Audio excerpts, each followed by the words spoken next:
हमन के शरीर थकल बा, आज यही कुटिया पे रहल चाहता नहीं।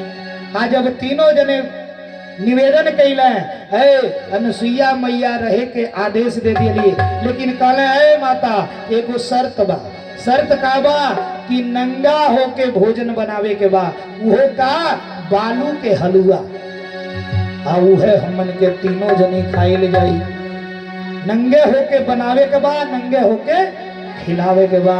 अनुसुईया मैया मन में सोचली हो कि साधु महात्मा यह तरीके के बाद तुरंत है अपने पति अत्रि जी के पास भागल गईली।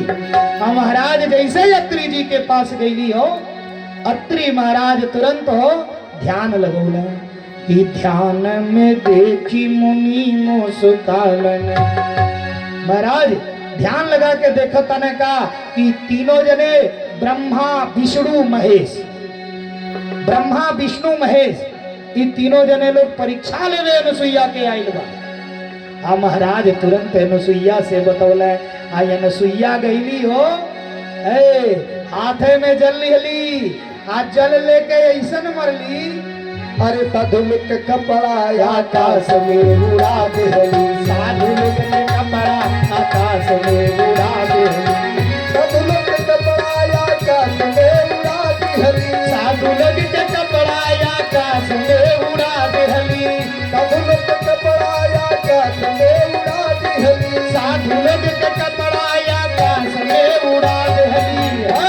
छोटे तलना के ललना बना देहली, छोटे छोटे सबका के ललना बना देहली, छोटे छोटे सबका के ललना बना देहली, छोटे छोटे सबका के ललना बना देहली, छोटे छोटे सबका के ललना बना देहली, छोटे छोटे सबका के ललना बना देहली, झूलन के पलना के सबके झूला देहली, झूलन के पलना के सबके झूला देहली, झूलन के पलना के सबके झूला देहली, झूलन के पलना के सबके झूला देहली।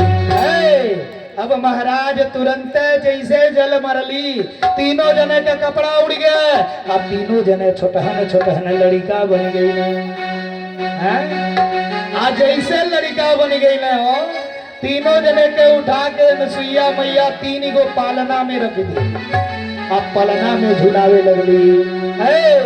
तीनों जने के पलना में रख के झुलावे लगली। अरे मैया अनुसुईया ने डाल दियो पालना, तीन देव झूल रहे बन कर के लालना, माता अनुसुईया ने डाल दियो पालना, तीन देव झूल रहे बन कर के लालना, माता अनुसुईया ने डाल दियो पालना, तीन देव झूल रहे बन कर के लालना, मेरे आए भेद यहाँ गली नहीं डालना, मेरे आए भेद यहाँ गली नहीं डालना, तीन देव झूल रहे बन कर के लालना, तीन देव झूल रहे बन कर के लालना, तीन देव झूल रहे बन कर के लालना, तीन देव झूल रहे बन कर।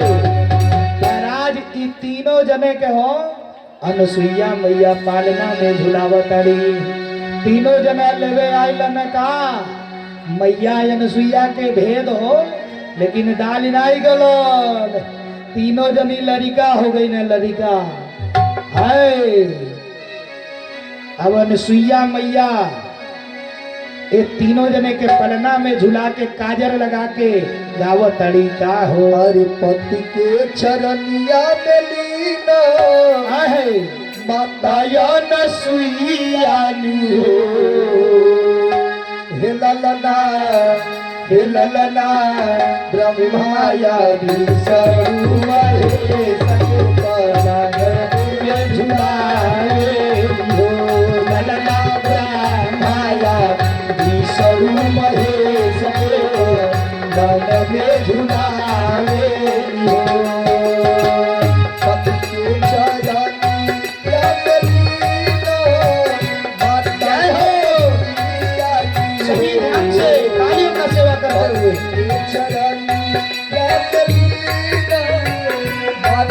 अनुसुईया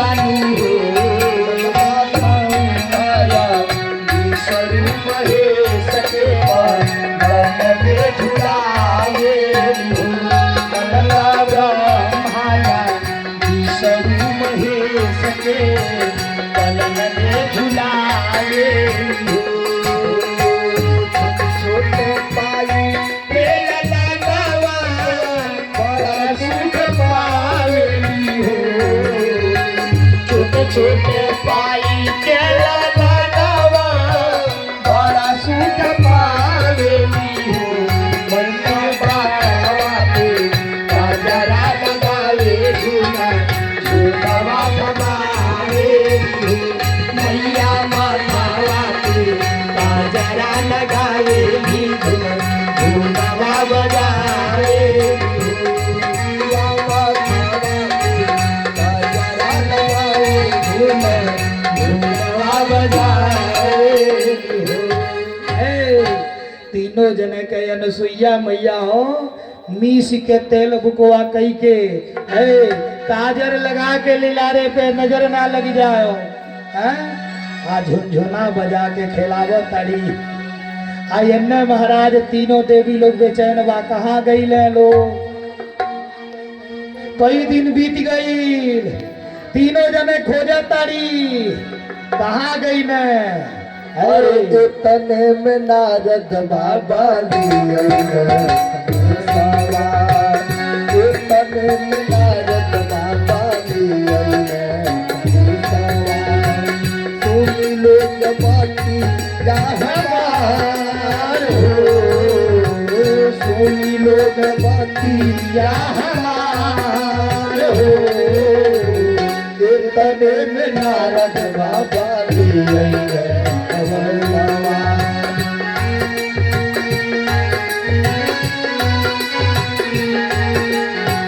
मातायन सुया मातायन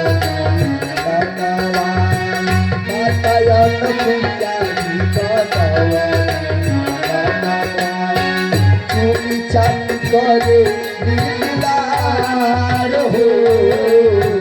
चुनी चाट करे दुलार हो। मातायन सुया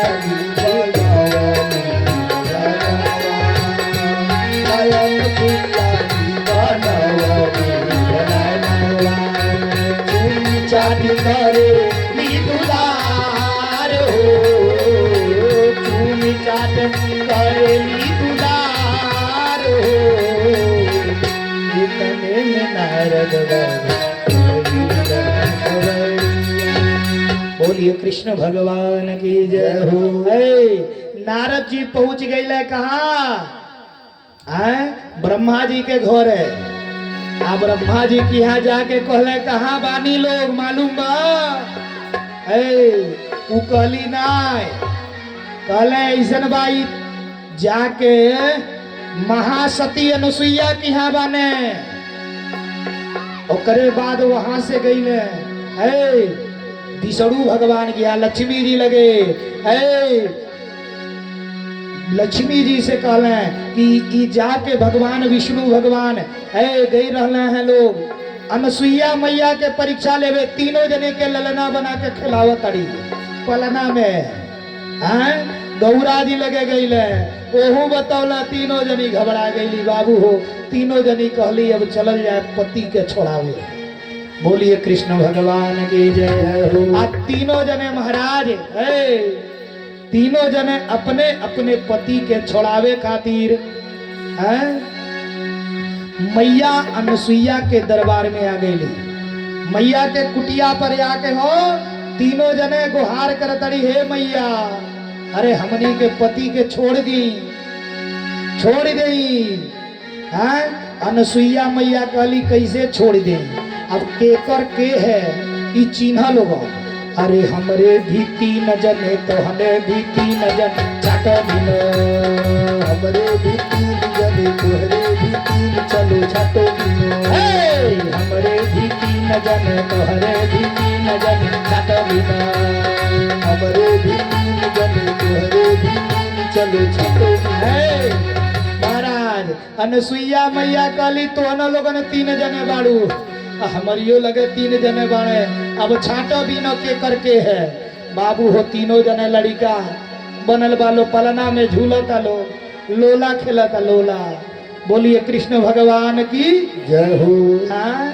अब महाराज मैया अनसुईया कहली तीनों जने अपने अपने पति के चिन्हा बताओ हैं तुरंत महाराज।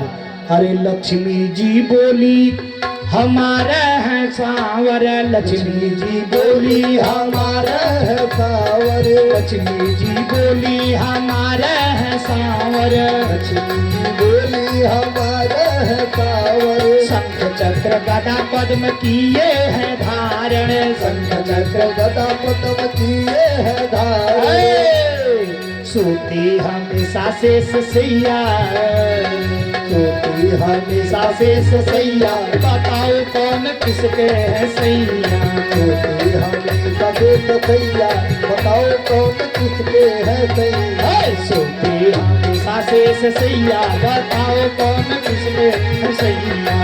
अंगना देखी पैया पैया, बताओ कौन किसके है सैया, आंगन में खिला पैया पैया, बताओ कौन किसके है सैया, पैया पैया, बताओ कौन है। महाराज लक्ष्मी जी बोल रही का, अरे लक्ष्मी जी बोली हमारे हैं सांवरी, जय हो जय हो।